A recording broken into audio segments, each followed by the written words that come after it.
ગુજરાતના પ્રભારી મંત્રી શ્રી શંકરભાઈ ચૌધરીએ કચ્છની મુલાકાત લીધી, જેમાં કલેક્ટર કચેરીએ કોન્ફરન્સ તેમજ કચ્છ યુનિવર્સિટી અને જીકે જનરલ હોસ્પિટલની મુલાકાત લીધી હતી। કચ્છમાં જીઓલોજીકલ ટુરિઝમ ક્ષેત્રે કચ્છનું ધોળાવીરા પ્રવાસન ધામ આખા ગુજરાતની ઇકોનોમી બદલી નાખે તેવું અદ્ભુત સ્થળ છે।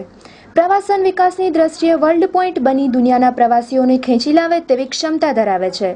યુનિવર્સિટીઓ મારફતે અભ્યાસ પ્રવાસો અને ધોળાવીરા ટુરિઝમ ક્ષેત્રે મોટો હિસ્સો બને એ રીતે ધોળાવીરાના વિવિધ પાસાઓને ઉજાગર કરવા પ્રભારી મંત્રી શ્રી શંકરભાઈ ચૌધરીએ આજે જિલ્લા આયોજન મંડળની બેઠકમાં જણાવ્યું હતું। પ્રભારી મંત્રી શ્રી શંકરભાઈ ચૌધરીએ આયોજનના કામોમાં વિલંબ થવો ન જોઈએ તેમ જણાવી કામોની સમયમર્યાદા નક્કી કરી જે કામો બાકી હોય તેની અમલીકરણ એજન્સી લોકફાળાના પ્રશ્નોનું નિરાકરણ સહિતનું માર્ગદર્શન આપ્યું હતું।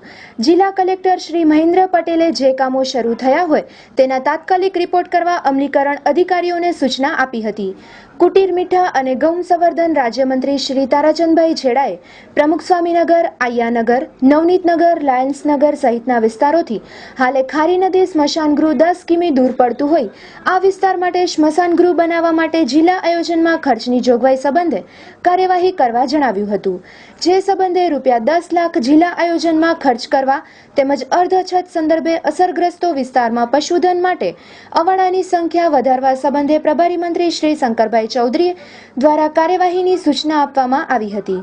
રાજ્યના સંસદીય સચિવ શ્રી વાસણભાઈ આહિરે અંજારની વાજપેયી નગર વિકાસ યોજના સંદર્ભે પ્રભારી મંત્રી શ્રી શંકરભાઈ ચૌધરીનું ધ્યાન દોરતા જિલ્લા કલેક્ટર શ્રીએ અંજાર નગરપાલિકા મુખ્ય અધિકારી શ્રી સંદીપસિંહ ઝાલા મારફતે વિગતો મેળવી હતી અને વીર બાળ ભૂમિ સ્મારકની પ્રગતિ સંદર્ભે શ્રી પટેલે વધુ માર્ગદર્શન જાણકારી આપી હતી।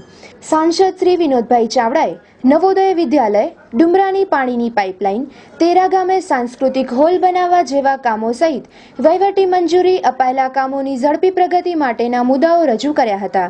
તેમણે સ્થાનિક વિસ્તાર વિકાસ કાર્યક્રમના ઝડપી અમલીકરણ અને ભૌતિક પ્રગતિ પર પણ ભાર મૂક્યો હતો। આ બેઠકમાં સામાજિક શૈક્ષણિક રીતે પછાત વર્ગના ઉત્કર્ષ માટેની ખાસ યોજના હેઠળ કચ્છ જિલ્લાના તમામ 10 તાલુકાઓના ખાસ પ્લાન યોજનામાં સમાવેશ કરવામાં આવ્યો હતો।